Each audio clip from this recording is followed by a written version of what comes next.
যাকাত কোথায় কোথায় ব্যয় করবেন, কারে কারে দিবেন?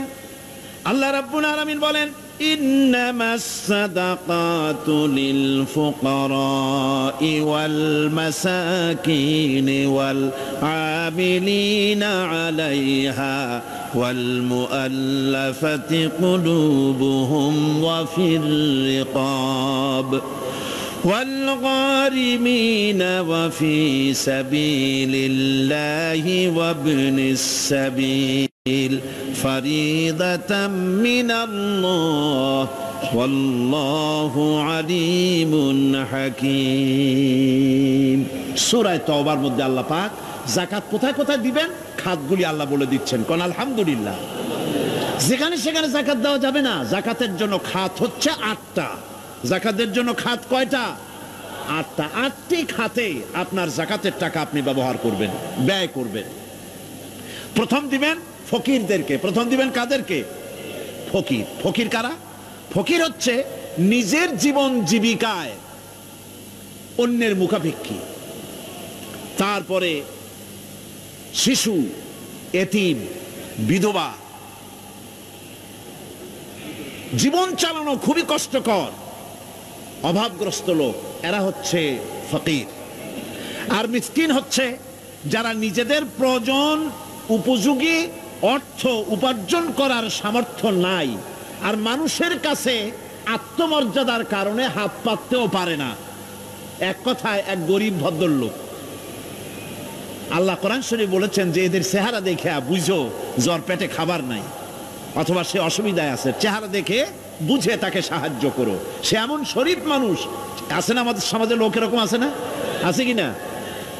ঘরের মধ্যে 3 দিনও রান্না হয় নাই, কিন্তু দাড়ি টাড়ি সুন্দর করে আশ্রয়া, জামাটা পরিপাটি করে গায়ে দিয়ে বেরোচ্ছে, কাউর কাছে হাত পাতে না, তার সরাপাতে তার ভদ্রতায় বাঁধে।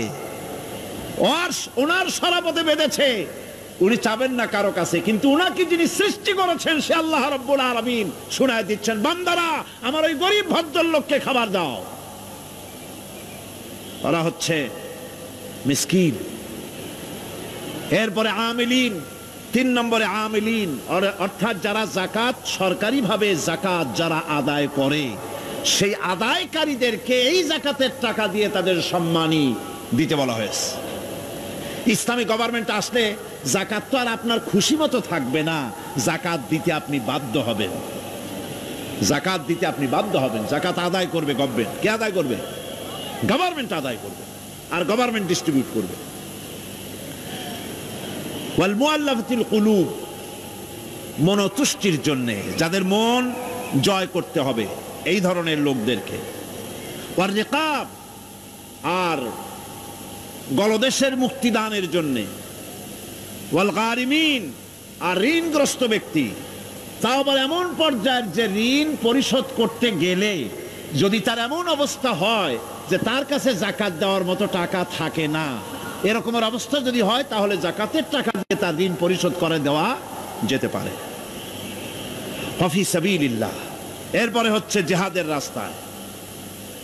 জিহাদের রাস্তা মানে জিহাদ যখন শুরু হবে সেই জিহাদের ময়দানে আপনি বন্দুক রাইফেল কিনে দেওয়ার সাহায্য করবেন সেটা নয়, কিন্তু শুধু এটাকে বোঝানো হয় নাই।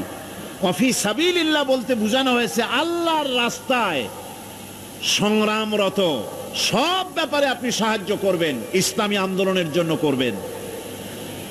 যারা ইসলামের জন্য বইপত্র লেখে তাদের জন্য করবেন, যদি পয়সায় কুলাতে না পারে সেখানে সাহায্য করবেন। ইসলামী আন্দোলনকে বিজয় করার জন্য সাহায্য করবেন। এক কথায় আল্লাহর রাস্তা বলতে যা বুঝায় এগুলিকে দিবেন। ইবনে সাবিল, এরপরে পথিক মুসাফির। পথিক মুসাফির সে যদি বাড়িতে ধনী থাকে, ঢাকায় ধনী, কিন্তু চট্টগ্রামে এসে সর্বহারা হয়ে গেছে, টাকা পয়সা সব লুটপাট হয়ে গেছে, এখন বাড়ি ফেরার উপায় নাই, যাকাতের টাকা দিয়ে তাকে সাহায্য করা যেতে পারে। এই 8টি খাতে এভাবে যাকাত দেওয়ার জন্য আল্লাহ খাত সৃষ্টি করেছেন। কয়টা খাত হলো?